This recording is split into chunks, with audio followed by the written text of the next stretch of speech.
মার্কিন president Donald ট্রাম্পের সমর্থন না থাকলেও ইরানের পারমাণবিক স্থাপনা লক্ষ্য করে আগামী কয়েক মাসের মধ্যে একাই সীমিত পরিসরে হামলা চালাতে চায় দখলদার ইসরায়েল। ইসরায়েলি এক কর্মকর্তা এবং এর সাথে সংশ্লিষ্ট আরও 2 ব্যক্তির উদ্ধৃতি দিয়ে শনিবার এমন তথ্য প্রকাশ করে ব্রিটিশ সংবাদ সংস্থা। শনিবার ইতালির রাজধানী রোমে ইরান এবং যুক্তরাষ্ট্রের মধ্যে দ্বিতীয় দফার পরোক্ষ আলোচনা যখন চলমান, ঠিক তখনই এমন হুমকির খবর বিশ্ব গণমাধ্যমে। ইরানের সাথে আলোচনার বদলে তাদের পারমাণবিক কর্মসূচি সম্পূর্ণরূপে গুড়িয়ে ফেলা উচিত বলেও মন্তব্য করেছেন বেঞ্জামিন নেতানিয়াহু। ইরানের পারমাণবিক অস্ত্র তৈরির সক্ষমতা 1 বছর বা তার বেশি সময়ের জন্য পিছিয়ে দিতে প্রথমে সমন্বিত বিমান হামলা ও কমান্ডো অভিযানের ছক আঁকে ইসরায়েল। এরপর ট্রাম্পকে একটি বিস্তৃত বোমা হামলার প্রস্তাব দেয় দেশটি।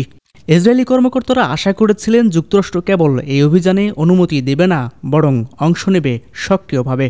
তবে সে আশায় গুড়ে বালি। যৌথ হামলার ইসরায়েলি প্রস্তাব ফিরিয়ে দিয়েছেন ট্রাম্প। আপাতত এই ধরনের পদক্ষেপকে সমর্থন করবে না আমেরিকা। ইরানের সাথে নতুন করে চুক্তি করতে চায় দেশটি।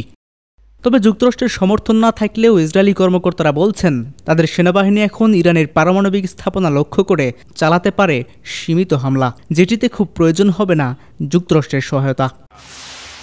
ইন্টারন্যাশনাল ডেস্ক, দৈনিক করতোয়া।